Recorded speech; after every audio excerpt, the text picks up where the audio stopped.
예레미야서 23장 1절 6절 여호와의 말씀이니라. 내 목장의 양떼를 멸하며 흩어지게 하는 목자에게 화 있으리라. 그러므로 이스라엘의 하나님 여호와께서 내 백성을 기르는 목자에게 이와 같이 말씀하시니라. 너희가 내 양떼를 흩으며 그것을 몰아내고 돌보지 아니하였도다. 보라, 내가 너희의 악행 때문에 너희에게 보응하리라. 여호와의 말씀이니라. 내가 내 양떼의 남은 것을 그 몰려갔던 모든 지방에서 모아 다시 그 우리로 돌아오게 하리니 그들의 생육이 번성할 것이며 내가 그들을 기르는 목자들을 그들 위에 세우리니 그들이 다시는 두려워하거나 놀라거나 잃어버리지 아니하리라. 여호와의 말씀이니라. 여호와의 말씀이니라. 보라, 때가 이르리니 내가 다윗에게 한 의로운 가지를 일으킬 것이라. 그가 왕이 되어 지혜롭게 다스리며 세상에서 정의와 공의를 행할 것이며 그의 날에 유다는 구원을 받겠고 이스라엘은 평안히 살 것이며 그의 이름은 여호와 우리의 공의라 일컬음을 받으리라. 여호와 치드케누라 일컬음을 받으리라. 아멘. 오늘은 여호와 치드케누, 즉 우리의 의, 여호와는 우리의 의이시다 라는 제목으로 말씀을 드리겠습니다. 예레미야서는 그 이스라엘과 유다 백성들이 힘이 교만하고 부패한 까닭에 예루살렘 성전이 파괴되고 바벨론 포로로 잡혀가던 때에 선포된 것이 바로 예레미야서 예언서입니다. 이렇게 파멸을 선포할 때 예레미야 선지자가 너무 가슴이 아파요. 그래서 눈물로 이스라엘 멸명을 선포했기 때문에 그는 눈물의 선지자라 그렇게 이름이 붙여질 정도입니다. 여러분들이 예레미야서 9장 1절 한번 보세요. 예레미야서 9장 1절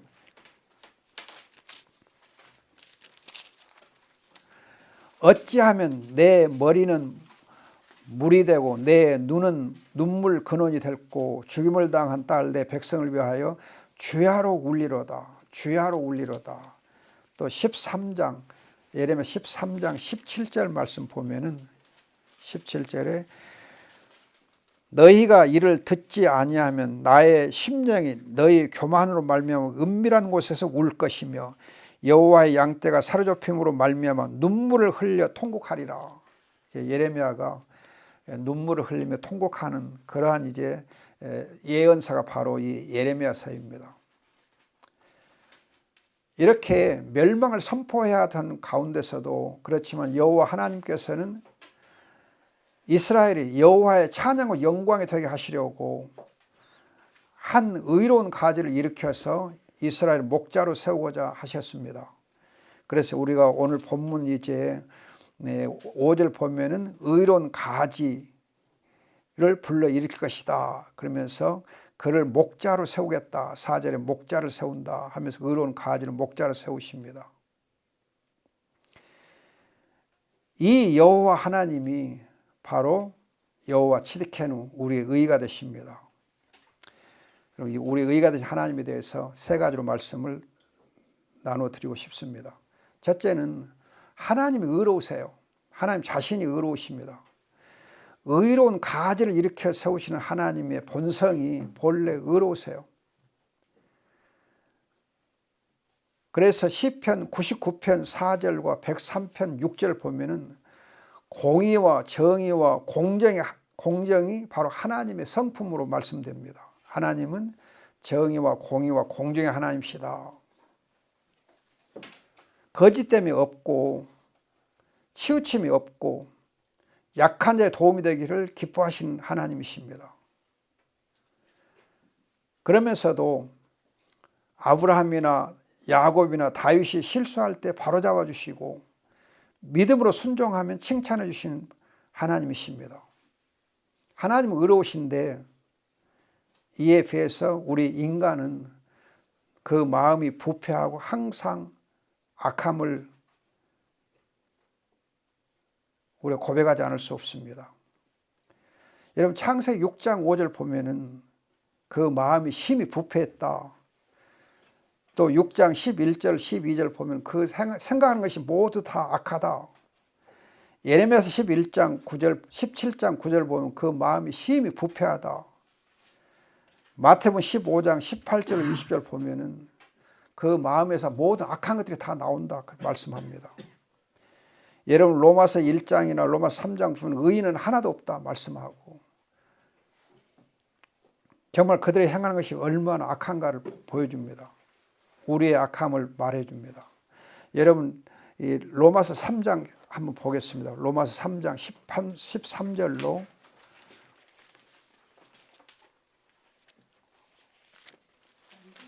로마서 3장 13절 18절 같이 한번 봅시다. 시작. 그들의 목구멍은 열린 무덤이요 그 혀로는 속임을 일으키며 그 입술에는 그 입에는 저주와 악독이 가득하고 그 발은 피 흘리는 데 빠른지라. 파멸과 고생이 그 길에 있어 평강의 길을 알지 못하였고 그들의 눈앞에 하나님을 두려워함이 없느니라 함과 같으니라. 아멘. 여러분 보면은 정말 우리들의 목구멍은 열린 무덤과 같고 혀로는 속임을 일삼고 입술에는 독사의 독이 있고 그 입에는 저주와 악독이 가득하다 그럽니다. 우리들의 말이 너무 거칠어요. 언론의 자유를 핑계대서 그 말들이 너무 거칠어요. 그렇게 거친데도 불구하고 표현의 자유라 그러면서 그걸 제재를 안 하는 것이 오늘의 법이에요. 참 우리나라 법 보면 뭐 다른 나라도 되게 그런 것 같습니다만은 법이 참 이상해요. 그렇게 악한 말을 하고 악한 글들을 막 SNS에 올리고 그렇게 인터뷰를 하면서도 그냥 악한 말을 해도 표현의 자유를 빙자해서 괜찮다 해요. 악을 저지르면서도 악이 괜찮다는 것이 오늘의 참 악한 현실이에요. 어떤 사람의 말대로 음주운전을 한 것이 잘못했다. 그러면서도 음주운전 죄는 아니다. 그런 식이에요. 그러나 하나님은 의로우십니다. 의로우신 하나님이기에 두 번째로 우리의 의가 되신 하나님이십니다. 거듭 말씀드리지만 오늘 이제 6절 말씀에 여호와 우리의 의 치득해 놓으시다. 그런데 고린도전서 1장 30절을 보면은 예수님께서 우리의 의가 되신다 그래요. 우리의 의이시다. 성부 하나님도 성자 하나님도 성령 하나님도 의로우신 우리의 의가 되십니다. 그런데 예수님께서 우리의 의가 되신 것은 로마서 5장 18절 19절 보면은 의로운 행동을 통해서 하나님 아버지께 철저히 순종해서 그가 의로운 행동을 행하심으로 그의 의로운 행동으로 말미암아 우리의 의가 되십니다. 그가 우리를 대신해 순종해 주심으로 우리의 의가 되세요. 의의 하나님이 의를 성취하신 그 예수 그리스도를 의로운 가지로 삼으시고 그 의로운 가지 된 예수는 우리의 목자로 세우셨습니다. 여러분 에스겔서 34장 23절 보세요. 에스겔서 34장 23절 보면은 내가 한 목자를 그들 위에 세워 먹이게 하리니 그는 내 종 다윗이라. 그가 그들을 먹이고 그들의 목자가 될지라. 이렇게 목자를 다윗의 자손에서 세워주셨는데 그 목자가 바로 예수님이십니다. 예수님 우리의 선한 목자, 큰 목자이세요. 예수님 자신이 요한복음 10장 11절 14절에서 나는 선한 목자다 말씀을 주셨는데 베드로전서 5장 4절 봅시다. 베드로전서 5장 4절 보면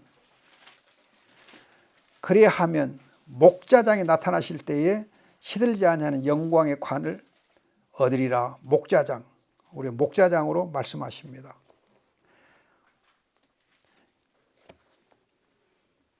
이 선한 목자가 우리를 위한 새 언약의 보증, 새 언약의 보증이십니다.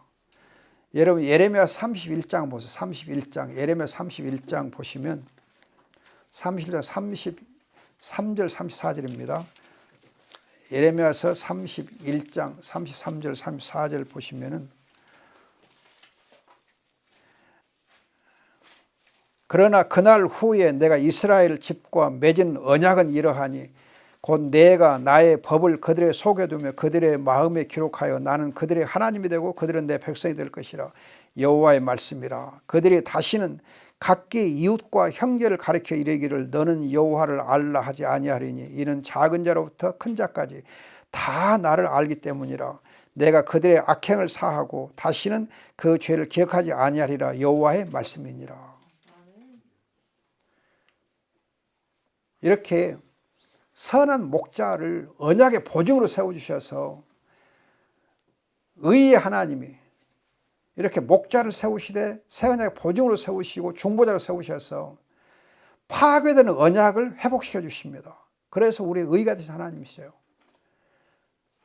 파괴되는 언약을 회복시켜 주셔서 하나님 우리 아버지가 다시 되고 우리는 그의 자녀의 권세를 얻게 하십니다. 거듭 말씀드리지만 우리가 하나님의 자녀의 권세를 얻고 하나님을 아버지라 부르면서 그 아버지 하나님을 예배할 수 있는 것이 최고의 권세요, 최고의 특권이요, 최고의 복이에요. 세 번째는 우리를 의롭다 하신 하나님. 우리의 의가 되신 하나님은 새 언약을 회복시키시고 우리를 의롭다 하시는 이 위해서 선한 목자를 통해서 자기의 자녀를 의의 길로 인도하십니다. 우리를 의롭다 하시고 우리를 의의 길로 인도하세요. 즉 의롭게 살도록 의의 길로 인도하십니다. 시편 23편 3절에서 의의 길로 인도하신다 했잖아요. 의의 길로 인도하십니다. 의롭게 살도록 하세요. 그런데 시편 23편 3절에서는 의의 길로 인도하신다 해놓고 4절에 보면은 사망의 음침한 골짜기를 다니게 하신다 그래요. 사망의 음침한 골짜기를 통과하게 하십니다. 이 두 말씀을 비교해 보면은 의의 길은 사망의 음침한 골짜기를 통해서 그 길이 나 있어요. 의의 길이니까 참 평화롭고 질서 있고 좋을 것 같은데 그 의의 길은 사망의 음침한 골짜기에 있어요. 십자가의 고난의 길을 통해서 의의 길로 가도록 하세요. 좁은 길로 가게 하세요. 의의 길은 좁은 길, 험한 길이에요. 사망의 음침한 골짜기예요. 여러분 쉽게 의의 길을 행할 수 있는 거 아니에요. 의를 인하여서 핍박을 받고 의를 인하여서 많은 어려움을 겪으면서 모질게 훈련 받아가면서 의의 길로 행하게 하세요. 이를 보면 의의 길로 걷는 거 쉬운 거 아니에요. 쉽게 의의 길로 걸 수 있는 거 아니에요. 의인은 쉽게 살게 되지 않아요. 오히려 악인이 쉽게 살아요. 의인은 힘들어요. 여러분 요셉이 하나님이 얼마나 사랑했습니까? 그 하나님이 인애를 더하시고 얼마나 사랑하시고 함께 하셨습니까? 그런데 이 요셉이 애굽에 내려가서 얼마나 많이 훈련을 받고 연단을 받아요. 그래서 시편 105편 17절 19절 보면은 하나님이 요셉을 먼저 에집트로 보내시면서 언약의 말씀으로 그를 연단시켰다 그래요. 언약의 말씀을 연단시켰다. 하나님의 언약의 말씀을 이루시기 위해서 그 야곱과 야곱의 자녀들이 정말 생명과 구원 얻도록 하기 위해서 요셉을 먼저 내려보내서 그 요셉을 훈련시켜 주세요. 혹독한 훈련을 시켜요. 그러면서 의의 길을 걷게 하시고 그 의의 길을 걷게 함으로 해서 구원의 역사를 이루게 하셔요. 이스라엘 백성들이 40년간 광야생활을 하면서 훈련 받을 때에 약속의 땅이 주어져요. 여러분, 바벨론 포로 70년을 살았어요. 포로 생활 70년 그렇게 혹독한 훈련을 받아요. 제가 우리나라 역사를 잠깐 보니까는 1885년에 선교사들이 처음 우리나라 복음을 전했어요. 그 복음의 감격 속에서 정말 하나님께 평양에 신학교를 세우시고 신학교에서 1907년 첫 번째 배출된 신학생들이 러시아와 중국과 일본으로 선교사를 파송돼요.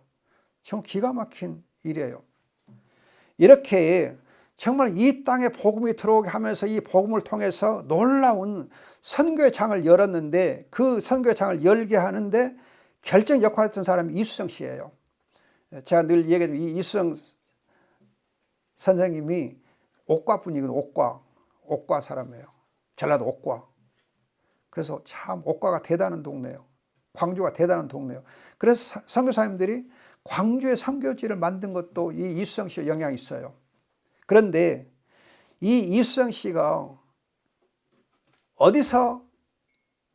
어디에 가서 예수를 믿고 복음을 받아들이고 정말 이 민족을 위해서 꼭 복음이 필요하다 해가지고 미국에 있는 선교사님들 오도록 그렇게 초청했는가? 어디 가서 그랬어요? 일본 가서 했어요. 일본 가서 일본의 목사님에게 영향을 받고 세례받고 그랬어요. 또 일본에서 성경을 번역했어요. 그래서 이 이수정 씨가 그 당시에 무엇으로 몰리느냐 하면 친일파로 몰려요. 친일파로. 자기는 친일파가 아닌데 친일파로 몰려서 결국은 자기의 수명대로 못 살아요. 그리고 정치적인 이유 속에 제가 듣기로는 죽임을 당했다 그렇게 알고 있어요. 정말 이수정 씨는 이 민족이 살 길은 오직 복음이다 하고 복음을 소개하고 그 복음이 전파되도록 하기 위해서 일본의 사람들, 일본 교회에다 부탁 안 하고 일부러 미국의 선교도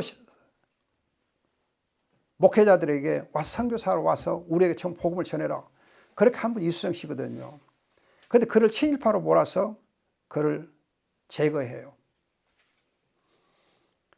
이수정 씨 정말 하나님의 복음을 가지고 의의 길을 향할 때에 죽음, 사망의 음침한 골짜기를 통과해야만 했어요. 그렇게 해서 1907년에 처음 선교사가 파송된 이후로 1910년부터 45년까지 일제 암담한 정말 세월을 우리가 보내야 됐고 1950년 6.25, 1960년 때 또 많은 어려움들이 있고 그러다가 1974년 엑스포 74를 기점으로 해서 민족 복음화가 이루어지고 세계 선교가 활성화돼요. 거듭 말하지만 1907년 이제 이 첫 목사님들이 배출된 다음에 70년이 된 후에서 교회가 제대로 부흥해요. 그 교회가 민족 복음화와 세계 선교에 쓰임을 받아요. 70년 세월이 흘렀어요. 70년에 그런 모든 세월 속에서 의의 길을 걷게 하시고 이 땅의 교회를 하나님 들어 쓰신 거예요. 이걸 보면 의의 하나님은 우리로 하여금 의를 행하실 때에 고난의 길을 걷게 하세요. 음침한 고난의 길을 걷게 하세요. 그렇게 하면서 의를 행하게 하세요.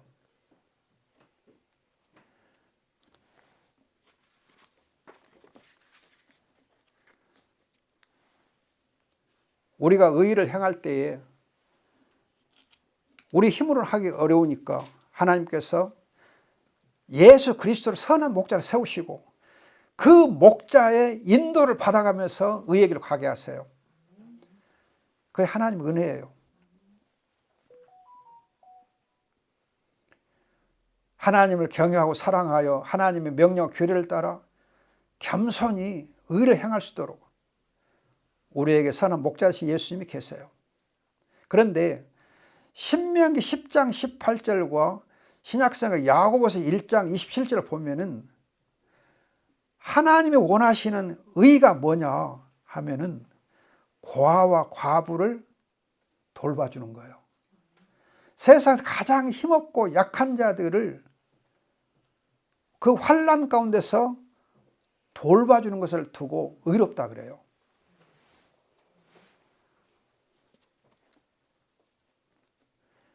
하나님 나라는 복음 선포와 함께 이렇게 의를 실천하는 것인데, 우리가 행할 의는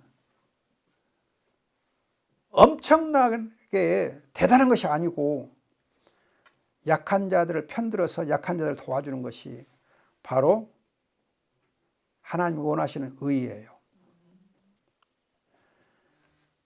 지금 내일 우리 매홍산 임마누엘 신학교에 그 우물 파기가 지금 완성이 돼요. 그래가지고 배관을 다 해가지고 내일은 아마 다 마무리가 된다고 그래요. 그러면은 거기 청소년들이 수련을 하게 되는데 한 200명 정도 수련을 한가 봐요.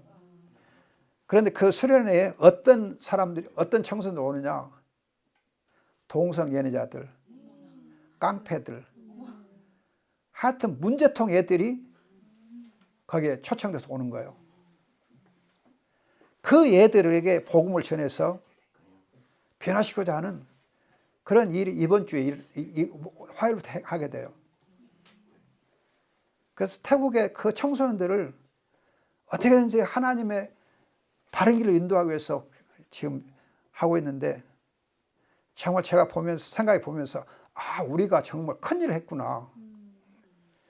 그 정말 폭력배들, 또 동성애자들, 어떻게 보면 인간 말종들, 그들을 우리가 섬길 수 있도록 우물을 파게 지원해 주는 것이 얼마나 큰 하나님의 은혜인가 감사하더라고요. 그러면서 그 선교사님이 기도를 부탁하더라고요. 목사님 기도해 주세요. 이 애들이 밤에는, 특히 밤에는 무슨 짓을 할지 몰라요. 무슨 충동적인 일을 할지 몰라요. 그래서 그들을 다 뒤에서 그냥 이렇게 다 돌봐야 된대요. 그래서 거기 신학생들이 잠을 못 잔대. 그 애들 돌보려면은. 그리고 거기가 지금 온도가 42도예요. 엄청 더워요. 에어컨 틀어도 소용없대요. 너무 더워가지고. 그래서 제가 감사한 것이, 에어컨을 틀어도 별 효용이 없을 때 생수가 시원하게 나오면은 그걸 마시면서, 아, 더위를 이길 수 있지 않겠는가. 너무 딱 때에 맞춰서 이렇게 한 것 같아서 하나님께 감사하고 영광을 돌립니다. 결론으로 말씀드리고 싶은 것은, 1974년에 제가 가끔 말씀드렸듯이 로잔 언약이라고 하는 것이 선포된 일이 있어요. 1974년에. 제가 신학교 입학했던 해입니다. 그리고 이제 50년이 되면, 내년이 50주년이 되거든요. 근데 내년 50주년에 서울에서 로잔 대회가 열립니다. 너무 감사한 일이에요. 그런데 왜 감사하냐면은 1974년 로잔 언약이 선포됐을 때 한국의 보수적인 교회와 신학교가 로잔 언약을 비복음적이다 하고 물리쳤어요. 거부했어요. 반대했어요. 그러면서 내세운 그가 뭐였냐면, 복음만 선포하면 되지. 복음만 선포하면 되지. 정의와 공의와 공정은 그런 정부가 할 일이고 사회단체, 시민단체가 할 일이지 교회가 할 일이 아니다. 그러면서 교회에서는 정의와 공의와 공정을 행하는 일은 우리의 복음과는 관계없다. 그렇게 선을 그었어요. 그러면서 로잔 이 대회에 참석했던 신학 교수들을 신학교 쫓아냈어요. 제명을 했어요. 면직 처분했어요. 그랬던 한국 교회가 50년 지나면서 그 로잔 대회를 한국에서 개최하게 돼요. 서울에서. 이건 엄청난 변화를 하나님이 우리 한국교회에 주신 거예요. 우리가 복음을 선포하되 의의 길로 행하는 그런 교회가 되어야 돼요. 정의와 공의와 공정을 따라서 행하는, 의를 행하는 교회. 그래 행복한 교회가 되어야 돼요. 의를 행하는 것은 다른 게 아니에요. 고아와 과부와 가난하고 힘없는 자들을 우리가 섬겨주는 거예요. 도와주는 거예요. 그럼 함께 하나님을 섬기게 하는 거거든요. 신학적으로 보면은 칭의의 경우 의롭다움을 받는 것은 하나님으로부터 from God 하나님으로부터 우리가 의롭다움을 받는다 그래요. 그런데 하나님으로부터 의롭다움을 받은 우리는 하나님 앞에서 의를 행해야 돼요. 하나님으로부터 from God 하나님으로부터 의롭다움을 받은 우리는 하나님 앞에서 before God 하나님 앞에서 의를 행하면서 의롭게 살아야 돼요. 하나님 우리를 예수 그리스도 안에서 의인으로 삼아주신 것은 하나님 앞에서 의롭게 살게 하기 위해서예요. 따라서 의롭게 살지 아니하면 우리가 받은 의가 아무 의미가 없어요. 예수 그리스도를 믿는 것이 아무 의미가 없어요. 제가 강조하고 싶은 것은 의롭게 사는 사람들에게 흔히 나타나는 문제가 있어요. 약점이 있어요. 뭐냐면 악한 사람들을 비방하는 거예요. 저놈 꼴보기 싫어갖고 내가 그냥 살기 싫어. 그냥 내가 뭐 의롭게 살아봤자 뭐 그렇고 그래. 그러면서 악한 놈들 때문에 마음이 상해가지고 그냥 불평불만하다가 마음만 상해. 우리는 악한 자들을 인해서 불평하거나 그것 때문에 하나님을 멀리할 필요가 없어요. 악한 자들은 악한 자들로 가는 걸 보면서도 우리가 그 악함을 극복하기 위해서는 이겨내기 위해서는 이 세상의 어둠을 물리치기 위해서는 빛의 열매를 맺어야 되고 빛의 자녀답게 행해야 돼요. 의의 길로 우리 행해야 돼요. 그러면 어두운 밤 지나면 동이 트게 돼 있어요. 어두운 밤이 지나면 동이 트게 돼 있어요. 우리가 의를 행하면 하나님 앞에서 의로운 길로 가게 되면 우리의 목자 되신 예수 그리스도와 함께 의의 길로 가게 되면 동이 트게 돼 있어요. 하나님 나라가 세워집니다. 이를 위해 하나님이 우리를 부르시고 예수 그리스도를 우리 위에 목자로 세우셨습니다. 목자와 함께 의의 길로 행합시다. 기도하겠습니다. 좋으신 아버지 감사합니다. 고맙습니다. 사랑합니다. 예수 그리스도를 의로우신 예수 그리스도를 우리의 목자로 세워주시고 목자신 예수님께서 우리를 의의 길로 인도하시는 것을 감사합니다. 우리가 좁은 길로 걸을 때 험한 길로 걸을 때 악한 자들을 부러워하거나 불평하지 않게 하시고 오직 빛의 열매를 맺으며 빛의 자연답게 행할 수 있는 믿음을 주시고 은혜를 더해 주옵소서. 우리 에덴 동산교회를 통해서 아버지 하나님 우리의 손길이 필요한 곳에 늘 도움을 줄 준비가 되어 있게 하시고 약한 자들의 편에 설 수 있도록 도와주시옵소서. 온 세계를 향하여서 주님의 손길을 내밀 수 있도록 복을 더하여 주시니 감사합니다. 영광 받으시옵소서. 아버지 감사없고 귀하신 예수님의 이름으로 기도합니다. 아멘.